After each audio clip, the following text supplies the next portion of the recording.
Acabamos de tener un servicio extraordinario. Tuvimos la cena del Señor, tuvimos un tiempo de adoración y sé que experimentamos sanidades y prodigios en nuestras vidas, pero la palabra fue contundente y compartimos acerca de resurrección es mucho más.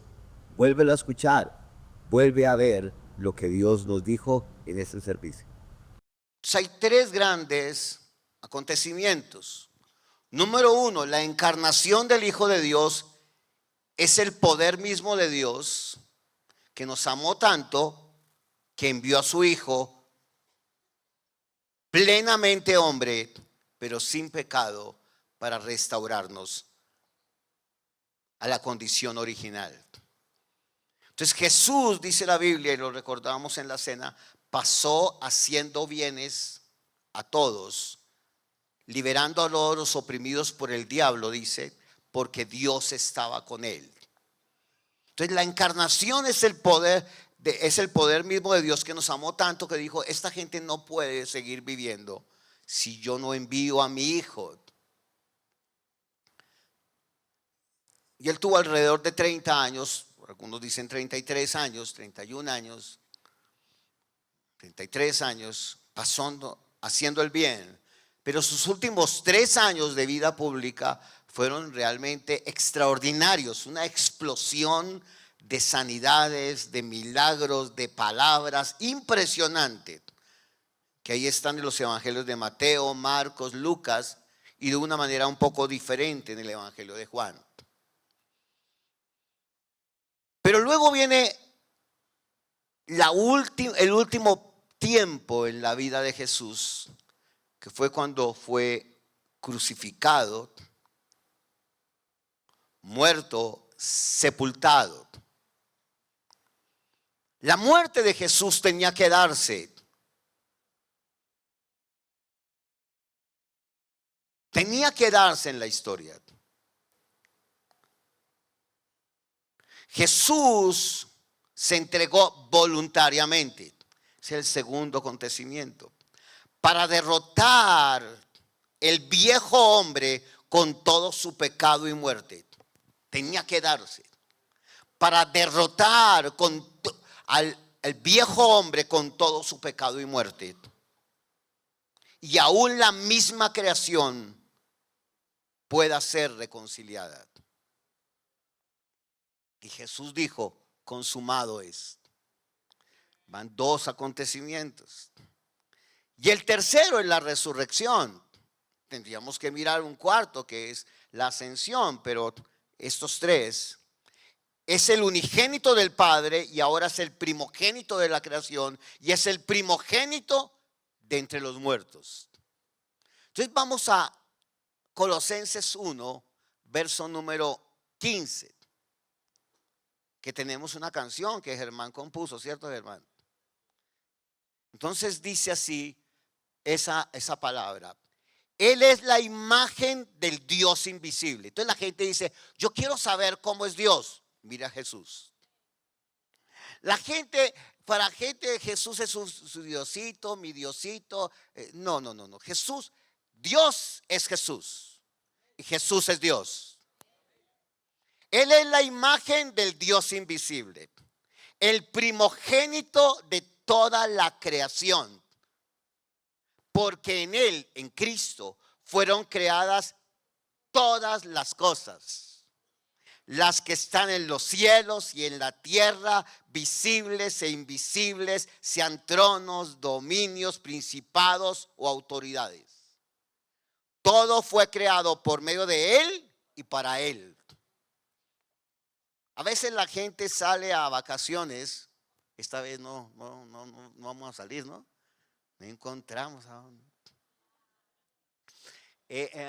Y sale y entonces ve a las montañas y cierra los ojos. Señor, gracias por la montaña. No, abra los ojos. No ve que agradezca por las montañas.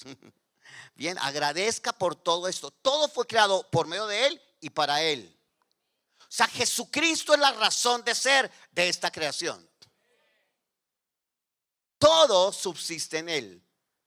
Todo lo que usted no ve, Él tiene autoridad. Él antecede a todas las cosas y en Él todas las cosas subsisten. Y además, Él es la cabeza del cuerpo que es la iglesia.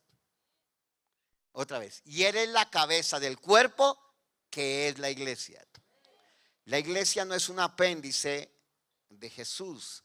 La iglesia sin Jesús no fluye, ni mucho menos la iglesia sin Jesús, pero tampoco Jesús sin la iglesia. Estamos unidos.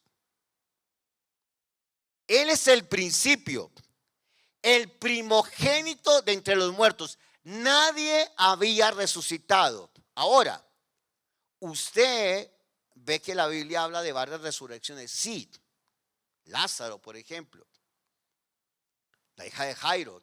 Pero luego ellos se iban a morir. ¿Sí me hago entender? Él es el principio, el primogénito de entre los muertos, para que en todo en Él sea el preeminente. Él es el primogénito de entre los muertos. Y estamos en ese desfile triunfante. Por cuanto agradó al Padre que en Él habitara toda pleroma, plenitud, y por medio de Él, de Cristo, reconciliar consigo mismo todas las cosas. ¿Cuántas? Tanto sobre la tierra como en los cielos, habiendo hecho la paz mediante la sangre de su cruz. Esos versos responden a casi que si alguien no tuviera más versículos que estudiar en la vida, pudiera estudiar del 1:15 al 20 y ya tendría toda la Biblia en esos versos. Toda la Biblia en esos versos, 15, 16, 17, 18, 19, 20. 6 versículos tendría toda la Biblia. Toda la Biblia en 6 versículos. Impresionante. O sea, la gente dice, no he leído toda la Biblia. Léase Colosenses 1:15 al 20 y está toda la Biblia en 6 versos. Impresionante. La muerte no pudo retenerlo. Él es el nuevo hombre. Pero hubo más poder en la resurrección que en la creación. Oye, otra vez. Hubo más poder en la resurrección que en la creación. Más poder. Porque en la muerte estaban todos los pecados de la humanidad. Desde el primer hombre, Adán, hasta cualquier hombre que va a existir en esta tierra. Estaba todas las maldiciones, todos los fracasos, todas las angustias, todas las depresiones. Todo estaba allí en la cruz. Todo el fracaso del ser humano, toda la creación que estaba en contra, todo lo que el ser humano había hecho contra. Por eso la Biblia dice que la muerte no lo pudo retener. Al cual Dios, dice Hechos 2:24, al cual Dios levantó, suelto los dolores de la muerte, por cuanto es imposible que fuese retenido por ella. La muerte no podía retenerlo. Tremendo. La muerte no podía retenerlo. Entonces, ¿qué pasó entonces? ¿Qué pasó entonces en la cruz y en su resurrección? Permítame decir con ustedes 5 aspectos que solamente los voy a dejar para que podamos al final tener un tiempo para adorar de nuevo.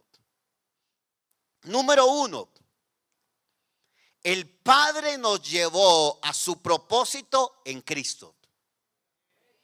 ¿Qué pasó en su muerte y resurrección? Número 1, el Padre nos llevó a su propósito en Cristo.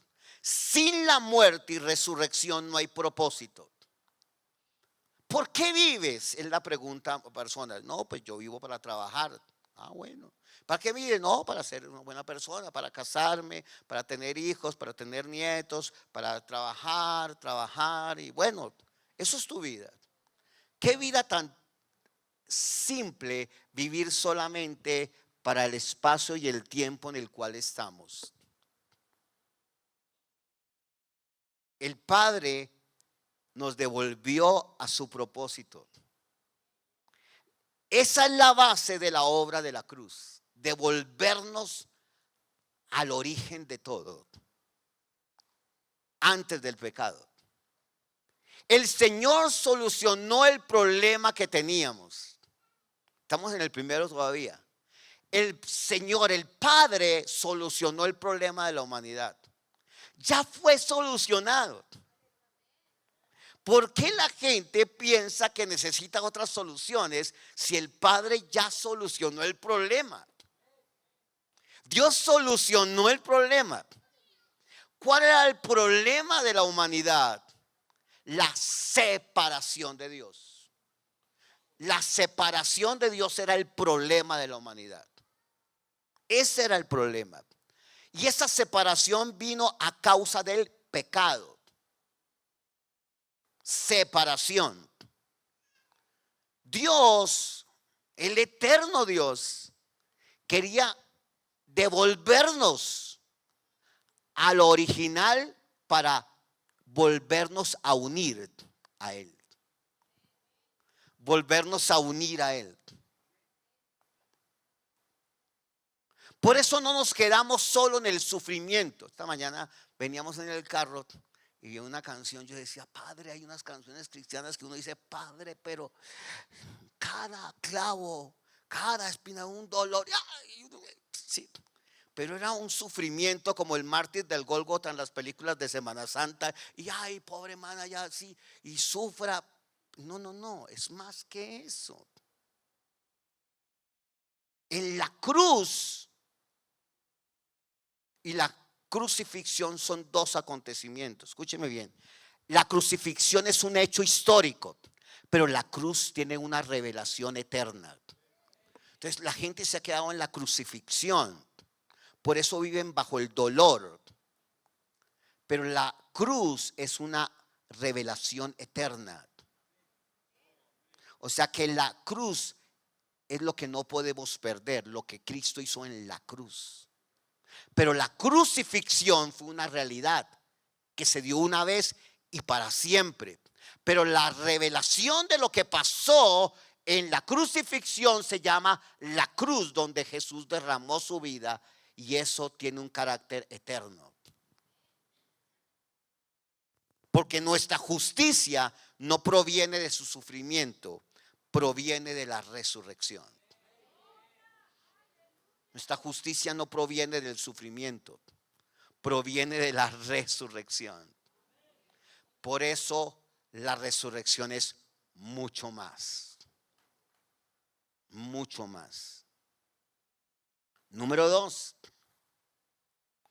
La cruz y la resurrección representan la fidelidad de su palabra. Estoy tratando de recoger Colosenses 1:15 al 20, sin hacer un estudio pormenorizado de cada uno de los versos, sino a partir de ellos lanzar 5 frases para nosotros, 5 aspectos. Entonces, número 2, la cruz y la resurrección representan la fidelidad de su palabra.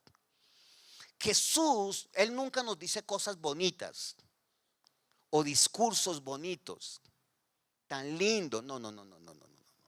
Dios no hace cosas bonitas, porque lo bonito no tiene capacidad de quitar el dolor de tu vida.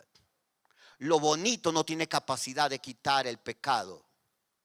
Lo bonito no tiene la capacidad de enfrentar a la fealdad del mundo, sino solamente el poder de su muerte y resurrección tiene capacidad de enfrentar todo el dolor, sufrimiento y pecado de la humanidad. Ella, por lo tanto, la cruz y la resurrección representan la fidelidad de Dios en su palabra.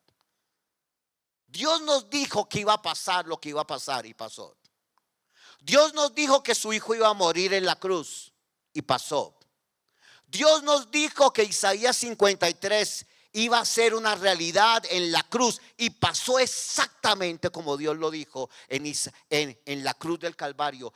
Pormenorizadamente, Isaías 53 estableció todo lo que Jesús sufrió en la cruz.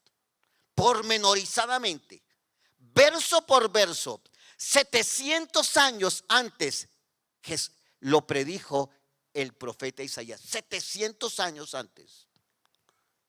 Impresionante. Y cuando Jesús murió en la cruz, se cumplió la profecía de Isaías 53. Entonces la historia se lee de atrás hacia adelante, pero la historia se lee de adelante hacia atrás. Interesante. La historia se lee de atrás hacia adelante, pero la historia bien leída se lee de adelante hacia atrás. Y en el centro está el eterno presente de Dios. Y ese se llama Jesucristo. Todo el Antiguo Testamento es una sombra, es un tipo y es una figura de la verdad. Es un tipo, es una figura y es una sombra de la verdad. Porque todas las promesas de Dios en Cristo son sí y amén. Por eso Dios no te debe nada, ya lo pagó todo en la cruz. ¿Qué tú me has prometido? Yo ya respondí a todas. Por eso cuando alguien quiere recibir sanidad y entonces dice, yo quiero ser sano, no, un momentico, ya Él te sanó. Sí, yo quiero ser sano, pero es que no, ya te sanó. Yo quiero ser perdonado, Él ya te perdonó. Necesitas recibir lo que Él ya hizo. Él ya lo hizo. O sea, Él no va a volver a morir. Él no va a volver a sanar a nadie. Él lo que va es manifestar lo que Él ya hizo una vez y para siempre. Esto es mucho más. Resurrección es mucho más. Número 3. Un equipo de alabanza ya están dispuestos. ¿Sí? Pero más o menos. Entonces, esto es rápido hoy. No, tranquilos. Ya acá. Aquí. Daniel se subió. Número 3. En la cruz y en la resurrección ocurrió muchísimo más de lo que pasó en el Edén. Muchísimo más de lo que pasó en el Edén. En el Edén hubo fracaso total, pero en la resurrección de Jesús hay triunfo mucho más que total. O sea, Dios no equiparó la muerte y dijo, voy a colocarle lo mismo que pasó. No. Ahora yo voy a hacer muchísimo más. Porque nosotros ahora en Cristo estamos mejor que Adán antes de la caída. Escúcheme bien. Nosotros en Cristo hoy estamos mucho más que Adán antes de caer.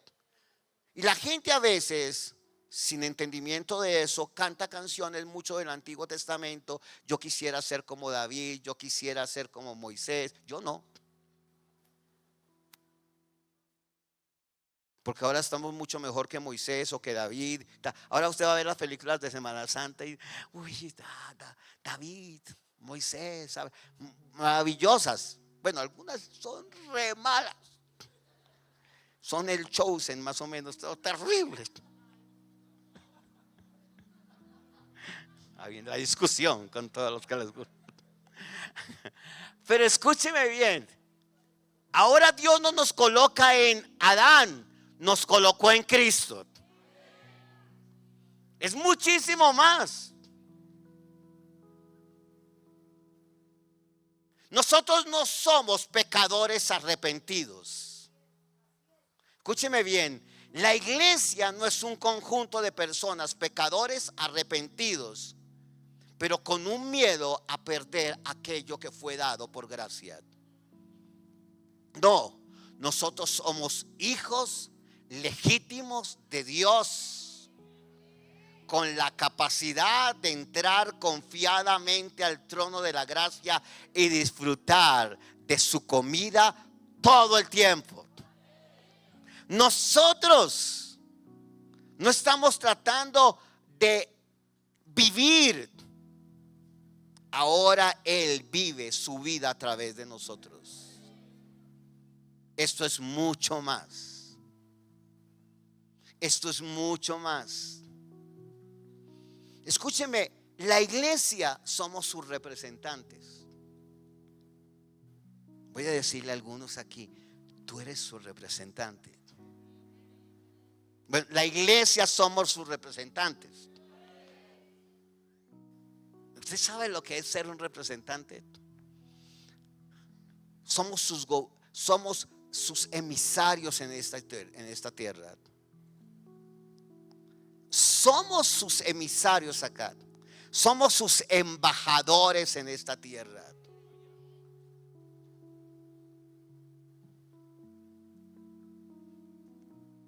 Escúchenme bien esto. Número 5. Ya les dije el 4. Ah, no, 3. Así, ahora el 4. Estamos pendientes. Era para ver si estaban pendientes. 4.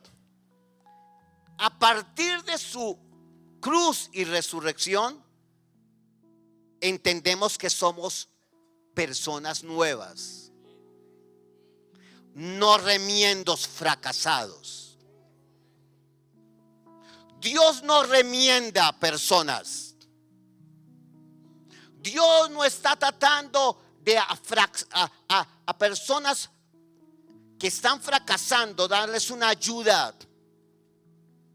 Dios no está remendando personas que tienen demasiadas cicatrices para decir: mire todo lo que yo viví. Y empiezan a comparar la cicatriz de uno con la cicatriz del otro. Dios no hace remiendos. Dios lo que hace es personas nuevas. Aleluya. O sea, si Dios hiciera remiendos, significaría que siempre mirarían a una persona como un espantapájaros. Imagínese una persona que se compre un vestido y se le dañe, le ponen otro remiendo y le ponen. Bueno, hoy en día se cortan y todo el mundo es feliz, pues ya me entendió. Bien, pero remiendo 1, remiendo 2, remiendo 3, la gente dice: uy, mire cómo va ese que está remendado. Entonces la gente, aún en el cuerpo de Cristo hay un grupo grande de personas que hablan de personas que necesitan ser remendadas, porque el dolor y el sufrimiento que han vivido en la vida es tremendo. Yo eso no lo veo en la Biblia. Dios no está haciendo remiendos, está haciendo gente nueva. O sea, Dios dice: te voy a quitar tu pasado para mirarte desde mi hijo. Otra vez, te voy a quitar tu pasado para mirarte desde mi hijo. Porque mi hijo lo suple todo y mucho más de lo que tú puedas pensar. Por eso el hijo nos invita a comer de él. Comer del hijo. No comer de otra comida, sino comer de él.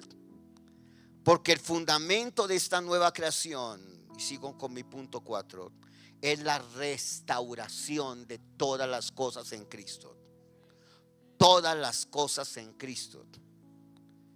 Yo quiero que vayamos a 2 de Corintios 5. ¿Ustedes ya están pensando que van a cantar? Sí, yo sí. 2 de Corintios capítulo 5. Porque nosotros no cantamos por cantar. Había una canción antigua que era así, ¿no es cierto, hermano? Sí. No, si nosotros cantamos para expresar su amor y su deleite para con nosotros.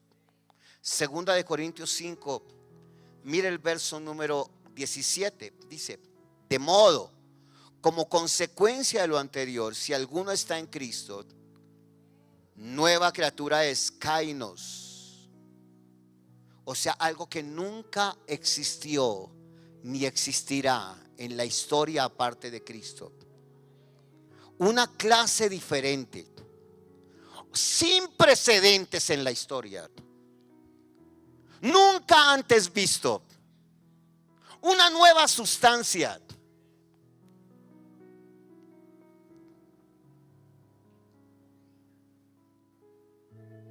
Cuando yo estudié teología, mi último examen de teología era estar ante el decano y tenía que aprenderme muchas cosas hice mi examen comprensivo, luego hice un examen con el decano de la facultad. Y él me dijo, me hizo preguntas, no voy a contar toda la historia, pero me habló de la religión.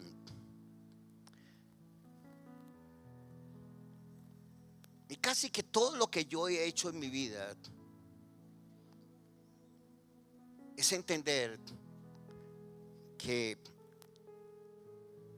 si Cristo es una religión, vana sería nuestra esperanza. Yo le dije, eso no existe, porque la religión es un medio para que el hombre trate de buscar a Dios, pero la revelación es Dios como buscó al ser humano. Y yo le hablé de los términos que en griego son seresquia, deisdamonia, etcétera. Y hablé de eso. Yo tenía todos mis mamotretos allá, los dejé a un lado. Yo empecé a hablar con él y a hablar con él. Y me dijo, pues era un cura católico, ¿cierto? Era el decano. Allá hablaba como 7 idiomas ese hombre. Era muy buen hombre, era buena persona, eso sí. ¿Para qué? ¿Para qué? Pero era buena persona. Me dijo, usted es así me dijo, usted es un protestante. Usted no piensa como católico. Dije, no, nunca. Dijo, lo digo respetuosamente y sin orgullo, yo no le puedo colocar más nota que 5. Pero usted, ese fue uno de los que me dijo que me fuera. Usted no debería estar aquí. Pues dije, no, yo no estoy ahí, pero no debería estar aquí, porque usted piensa diferente. Siga adelante con lo suyo. Ese hombre como que me empujó, ¿no? Ábrase. No de la buena suerte, ¿no?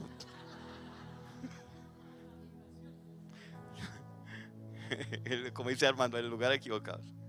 Escúcheme bien. La revelación es como Dios abraza a un ser humano que está muerto, lo acoge en su muerte, le da vida reanimándolo y sentándolo en su regazo, el libro de Oseas, para decirle, ahora tienes un destino extraordinario en mí. ¿Lo quieres vivir con mi ayuda o lo quieres vivir dentro de ti? Y Dios no está para ayudar a nadie. Dios está en Cristo para vivir su vida dentro de nosotros. Y entonces dice el verso 18, y todo esto proviene de Dios, quien nos reconcilió consigo mismo por Cristo. Es lo mismo de Colosenses. Y nos dio el ministerio de la reconciliación. O sea, todo el ser humano está en disputa con Dios, está muerto. Pero el antiguo pacto era, hasta que tú no te acerques a mí y te arrepientas, yo no te voy a dirigir la palabra. Hasta que tú no te portes bien, yo no voy a hablar contigo. Hasta que te portes bien, yo no voy a hablar contigo. Entonces todo el ser humano está incapacitado para eso.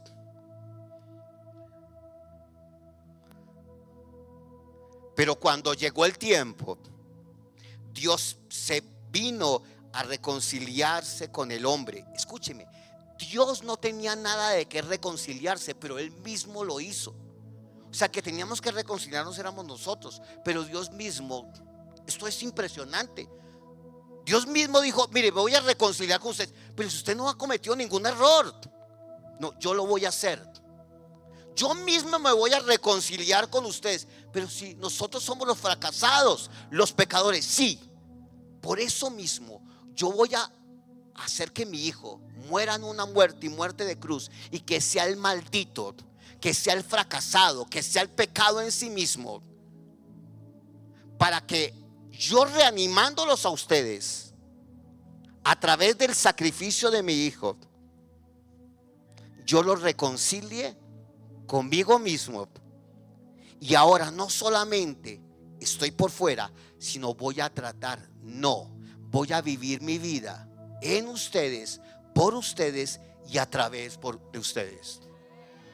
O sea, Dios lo hizo todo. ¿Dónde está la vanagloria del ser humano? Esto es lo que es más maravilloso, es mucho más. Porque el juicio del pecado cayó sobre Jesús y esto trajo la reconciliación. El juicio del pecado era a causa de la ley. Por eso es mucho más que perdón de pecados. Éramos fracasados, pero yo mismo, dice él, tomó y nos reconcilió y nos dio el ministerio de la reconciliación. A la gente no hay que decirle los pecadores que son, a la gente hay que decirles lo amante que fue el Padre al enviar a su Hijo. Pero igual son pecadores, claro, pero Dios ya resolvió el problema, ya lo resolvió.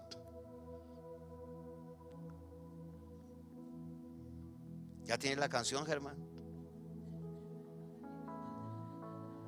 Sí, Germán dice, ¿y ahora qué voy a cantar?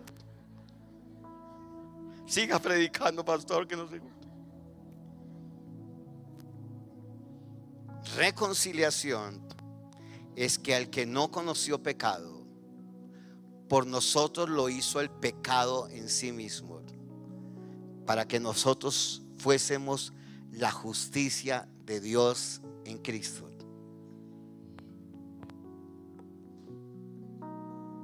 Reconciliación es que Él no tuvo en cuenta tus pecados, ni los míos, sino tuvo en cuenta a su Hijo. Y allí estaba el pecado, para que todo aquel que esté en su Hijo no se vea en pecado, sino se vea en Cristo.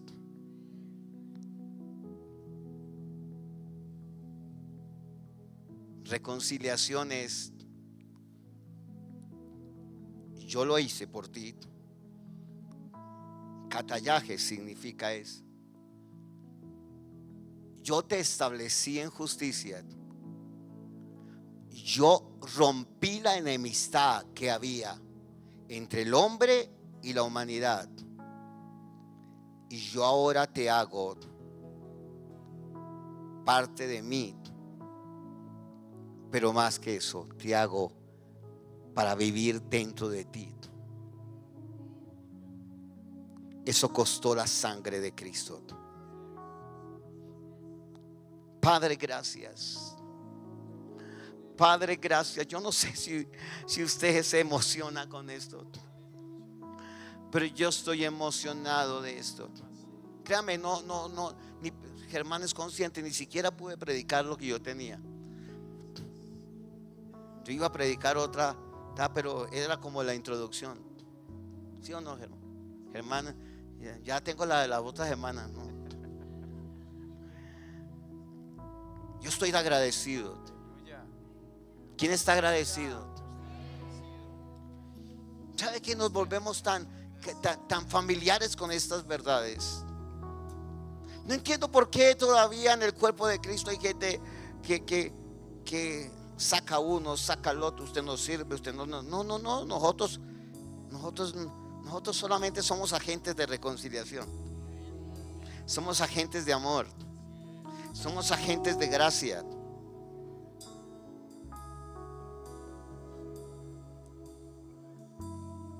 Padre, gracias. Padre, gracias. Porque Isaías 53 nos dice que hubo un sacrificio perfecto. En la cruz diste tu vida, entregaste todo allí. La cruz como el testimonio eterno, la crucifixión como un hecho histórico una vez y para siempre. y la tumba está vacía, para indicarnos que ahora el resucitado está vivo, que está vivo, que eres tú. Pero ahora estás vivo dentro de mí. Por eso, como decía ahora John y decía Carol, me gustaba eso, Padre. Ellos daban voluntariamente para levantar un templo físico. Un templo físico.